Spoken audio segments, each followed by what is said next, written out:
Waza amateur, jaajëf sama gars yi welcome to the Mat vidéo donc tey dañuy ñëw ak benn vidéo sur le groupe akatsuki.sn defoon naa benn vidéo période boo xam ne dañoo génnoon seen son bi mais wérédi dama dem directement def équation de maths ak ñoom interviewé leen ñoom 5 rappeurs yëpp période boobu tamit jël naa waa Akatsuki bu pour musique décembre bi neexoon na tàngoon na ñoom ñaar ñëpp laa jël donc gis nañu par la suite ñëpp dañ leen doon xaar fan la ñuy ñëwaatee après seen révélation au grand public affaire bi jéggi na sax Sénégal na ba Booba di ko partagé ay Black M média yi mel ni Move Radio ñëpp di ci wax ñëpp di ci coow seen vidéo YouTube bi instant bi mooy clip officiel bi ça totalise 847K xam nga bientôt le million donc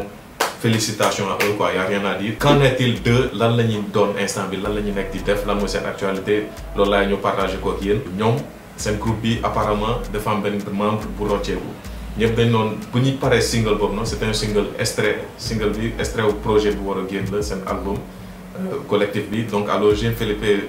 moo choisir 5 boy yooyu noonu pour ñu liggéey. Mr Cash génn na groupe bi c'est pas une surprise comme ngeen ko yëgee def nañ ci ay annonce bu officielle waa groupe bi la ñu invité woon ci Pape Sidi booy wax carrément ñoom 4 ñoo des ci groupe bi y a pas d'animosité entre eux si la ñu comprendre donc. Affaire de choix la Mr Cash il est le mieux placé tey jii pour mën a def sortie pour wax ci affaire bi nan la demee donc lu ñu gën a intéressé tey jii vidéo bi du gudd dañuy wax ci son bu bees bi mooy Galsen Drill son bi man naka laa ko gisee loolu laa koy partagé ak yéen man la engagé encore une fois c'est une réaction personnelle donc ñëpp dans le général dañ noo après wérédi gars yi dañ noonu wax est-ce que booy mën nañ def son bu gën a kawe son boobu noonu quoi comme ni ma ko waxee sànq Mr Cash nekkatu ci groupe bi te loolu tamit beneen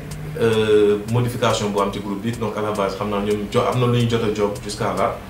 donc le fait que soit rocceeku dina rocci ay couplet te liggéey bi day delluwaat à zéro donc ils ont proposé deuxième single boo xam ne mooy accompagner projet bi son bi drill la encore une fois ñëpp ci configuration drill bi xam naa la ñu ne booy aay nañ ci te xam naa loolu tax ñu revenir ci genre son bu mel noonu ci man sama avis personnel encore dama leen ko wax chaque fois du ma ne spécialiste la wala dara mais man ci mana son bi amul boom boobu noonu quoi bu mu amoon ci wéri di parce que boobu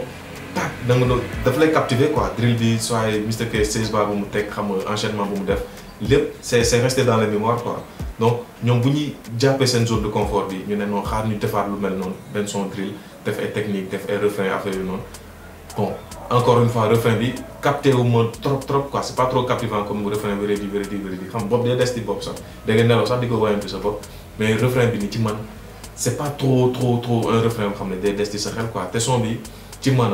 pour revenir ci un deuxième single dañoo war a wane seen polyvalence quoi bañ a des ci drill bi noonu def beneen son bu gën a commercial benn afro beat wala benn son pop je sais pas beneen style love xam nga génn ci beneen registre bu bokkul sax ak drill quoi franchement ci man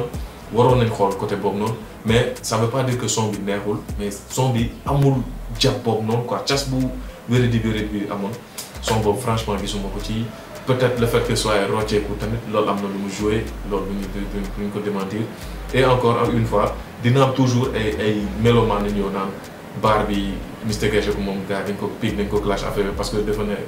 Mr Cash bokk na ci projet Omzo Beat bi mais son tudd góor dafa ne ku ma woo ci fitna xaw ma secret jeex kii tamit wax ay waxu fitna ci commencement son muy Khalil donc gars mën nañ ko interpréter ne moom la xam nga sori tamit couplet dafa mel dégg naa ci góor te son bële góor la tudd y aura toujours ay mathématiciens yi jógee foofu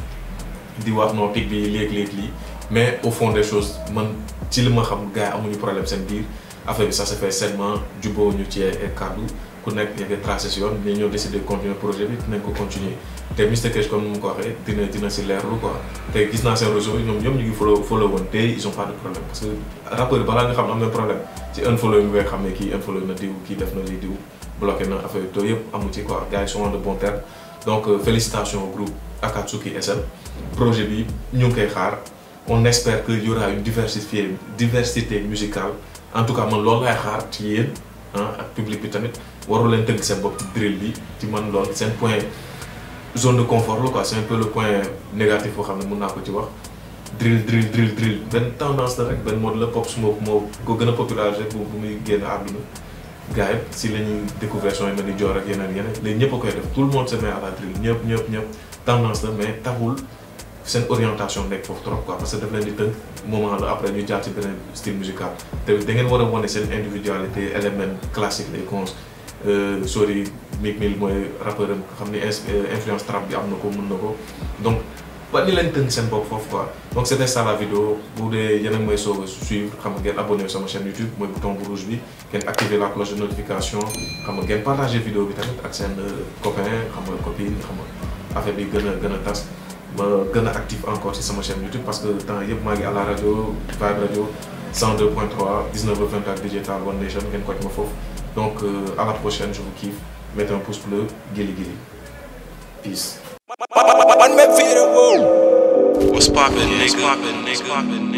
It's about money, nigga. Liggéey. Ñàkk njëriñ liggéey rek ay fay ma bro. Dafa leer. Mac J on the track. Bàyyi ma liggéey wëri maane. Bàyyi ma liggéey wëri maane. Money. Bàyyi ma liggéey wëri maane. Bàyyi ma liggéey wëri maane. Dama war a tekki pour bokk ci gaaye. Bàyyi ma liggéey wëri maane. Money.